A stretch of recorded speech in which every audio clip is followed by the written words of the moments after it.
Hello everyone, welcome back to my channel. And आज मैं इस photosynthesis and higher plant chapter का ये नेक्स्ट टॉपिक एक्सप्लेन करने जा रही हूँ, जिसमें मैं एनसीईआरटी मैं अपने इस चैनल पे एनसीईआरटी का एक्सप्लेनेशन करती हूँ। तो आज मैं करूँगी explanation how many types of pigments are involve in photosynthesis. So looking at a plant, have you ever wondered why and how there are so many shades of green in the leaf and even in the same plant? कि ये कह रहा है कि आप कभी plant को देखते हुए कभी सोचे हैं कि इस ग्रीन के इतने शेड्स प्लांट में क्यों प्रेजेंट हैं. इवन सेम प्लांट में भी कई शेड्स प्रेजेंट होते हैं ग्रीन के. तो we can look for an answer to this question by trying to separate the leaf pigment of any green plant through paper chromatography. हम पेपर क्रोमेटोग्राफी टेक्निक के थ्रू प्लांट के लीफ पिगमेंट्स को हम सेपरेट करेंगे and study करेंगे.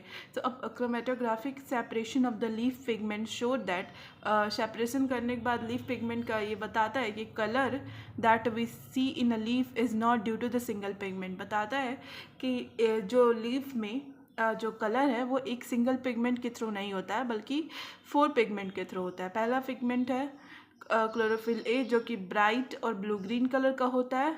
And chlorophyll B दूसरा pigment जो कि येलो ग्रीन होता है. तीसरा पिगमेंट है ज़ैंथोफिल जो येलो कलर का होता है. चौथा कैरोटीनॉइड्स है जो येलो टू येलो ऑरेंज होता है. अब let us now see what role various pigment play in a photosynthesis. आप देखेंगे कि ये पिगमेंट्स क्या रोल प्ले कर रहे हैं फोटोसिंथेसिस में. So pigments are substance that have an ability to absorb light at specific wavelength. Pigments जो होते हैं वो उनके पास एबिलिटी होती है कि वो उनके पास एबिलिटी होती है कि वो डिफरेंट वेवलेंथ के या एक स्पेसिफिक वेवलेंथ के लाइट को वो एब्जॉर्ब करते हैं. Can you guess which is the most abundant plant pigment in the world. क्या आप गेस कर सकते हैं कि कौन सा मोस्ट एबंडेंट प्लांट पिगमेंट है होल वर्ल्ड में. तो ये है क्लोरोफिल ए. ठीक है, इस क्वेश्चन का answer. Let us study the graph showing the ability of chlorophyll A pigment to absorb light of different wavelength. ये सब ग्राफ को आगे स्टडी करना. Of course you are familiar with the wavelength of the visible spectrum of light as a well. वेबग्योर के बारे में तो आप जानते ही होंगे, जिसमें violet, indigo, blue, green, yellow, orange, red वाला ये जो वेबग्योर होता है, इसके बारे में विजिबल स्पेक्ट्रम होता है लाइट का, इसके बारे में तो जानते ही होंगे. नेक्स्ट हम ये ग्राफ को स्टडी करेंगे. तो यहाँ पे हम आ जाते हैं पहले ग्राफ के बारे में.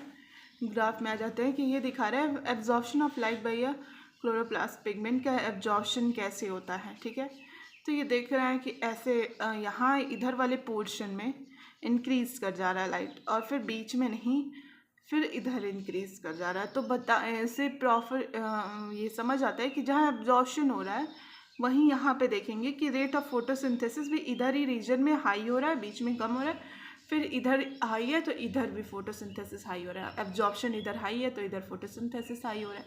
नेक्स्ट में कह रहा है कि यहाँ पे मर्ज कर दिया है कि लाइट एब्जॉर्प्शन ऐसे रीजन में हो रहा है और फोटोसिंथेसिस भी ऐसे हो रहा है, मतलब इसी रीजन में मैक्सिमम हो रहा है. बट इस वाले ग्राफ में एक चीज़ ये बता रहे कि देखो यहाँ पे जो पोर्शन वाला एरिया है, यहाँ पे एब्जॉर्प्शन जो है लाइट का वो बहुत मिनिमम बहुत मिनिमम हो रहा है, एकदम ना के बराबर, मतलब मिनिमम हो रहा है लेकिन बहुत मिनिमम हो रहा है. लेकिन फोटोसिंथेसिस कुछ हद तक हो रही हैं. तो ये यहाँ पे ये थोड़ा सा डिफरेंस आ जाता है कि फोटोसिंथेसिस हो रहा है यहाँ पे, भले एब्जॉर्प्शन बहुत मिनिमम है. तो क्या हुआ, ठीक है, ये पोर्शन ग्राफ ये बताता है कि ये क्लोरोफिल वाला जो रीजन है, ये देख सकते हैं जैसे ये क्लोरोफिल बी है का ये एब्जॉर्प्शन है जो ये ग्रीन वाला है. कैरोटीनॉइड जो पिगमेंट है उसका ये एब्जॉर्प्शन है. ठीक है, तो ये बता रहा है कि कुछ वेवलेंथ के, जैसे यहाँ पे 400 to 700 वेवलेंथ को अब्जॉर्ब करता है लाइट. अब 400 to 700 वेवलेंथ के बीच में कहाँ कहाँ मैक्सिमम अब्जॉर्प्शन हो रहा है, फोटोसिंथेसिस ज़्यादा हो रहा है, ये चीज़ें बता रही हैं ये ग्राफ. कि इस वाले पोर्शन में लाइक 400 to 500 के बीच में देखो एब्जॉर्प्शन भी ज़्यादा हो रहा है, फोटोसिंथेसिस भी ज़्यादा हो रहा है. इधर 600 to 700 के बीच में भी एब्जॉर्प्शन ज़्यादा हो रहा है और फोटोसिंथेसिस भी ज़्यादा हो रहा है. तो ये ग्राफ ऐसे ही बताते हैं.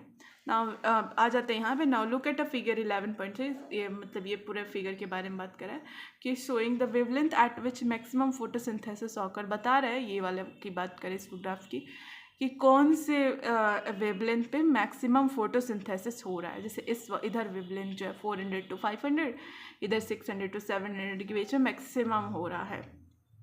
तो ये बता रहा है can you see that the wavelength at which there is a maximum absorption by chlorophyll A that is in a blue and a red region. हाँ आप मतलब ये कह रहे हैं कि आप ब्लू एंड रेड रीजन में ही क्लोरोफिल ई का मैक्सिमम अब्जॉर्प्शन होता है। और वेवलेंथ भी ये बता रहा है, वेवलेंथ के बारे में बोल रहा है कि hence we can conclude that chlorophyll A is a chief pigment associated with photosynthesis. यहाँ पे ये बोल रहा है कि सबसे ज़्यादा फोटोसिंथेसिस हायर रेट जो है वो ब्लू और रेड रीजन में हो रहा है, फोटोसिंथेसिस ए के थ्रू हो रहा है, सॉरी क्लोरोफिल ए के थ्रू हो रहा है। तो ये बता रहा है कि क्लोरोफिल ए जो है वो चीफ पिगमेंट है जो फोटोसिंथेसिस करा रहा है।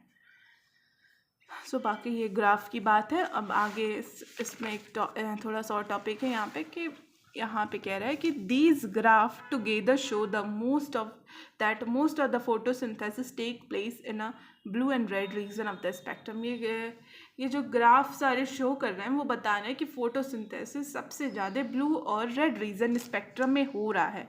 Some photosynthesis does takes place at the other wavelength of the visible spectrum। कह रहे हैं कि कुछ photosynthesis other wavelength में भी हो रहा है, जैसे हम देख रहे थे बीच में 500 to 600 के बीच में भी कुछ photosynthesis हो रहे थे जहाँ पे absorption बिल्कुल मिनिमम था। So let us see how this happen, कैसे ये होता है देखते हैं। तो दो chlorophyll A is the major pigment response, यहाँ ए होगा लिखा नहीं है बट ये कहने के इसके लाइन का मतलब यही होता है। So chlorophyll A is the major pigment responsible for trapping light. Chlorophyll A जो होता है वो मेजर पिगमेंट होता है, वो जो कि लाइट को ट्रैप करने के लिए रिस्पॉन्सिबल होता है। लेकिन अदर जो थैलेकॉइड पिगमेंट्स होते हैं like chlorophyll B, xanthophyll and carotenoid, इसको हम लोग एसेसरी पिगमेंट बोलते हैं। ये एब्जॉर्ब लाइट को एब्जॉर्ब करता है और ट्रांसफ़र करता है क्लोरोफिल ए की तरफ, ठीक है। इंडेड ये तीनों पिगमेंट, बाकी तीनों पिगमेंट एब्जॉर्ब करके क्लोरोफिल ए को ट्रांसफ़र करते हैं। Indeed they are not only enable a wide range of wavelength of incoming light to be utilise for photosynthesis but also protect chlorophyll A from photo oxidation. ये कह रहा है कि ये जो बाकी तीनों जो पिगमेंट है जो जिसको हम एसेसरी पिगमेंट बोलते हैं, ये केवल लाइट को अब्जॉर्ब ही नहीं करते हैं, डिफरेंट वेवलेंथ ऑफ लाइट को अब्जॉर्ब करके ही नहीं यूटिलाइज करते हैं, मतलब देते हैं क्लोरोफिल ए को, बल्कि ये क्लोरोफिल ए को बचाते भी हैं फोटो ऑक्सीडेशन से। सो यहाँ तक हो गया। नेक्स्ट टॉपिक हम नेक्स्ट वीडियो में एक्सप्लेन करेंगे। Thank you so much.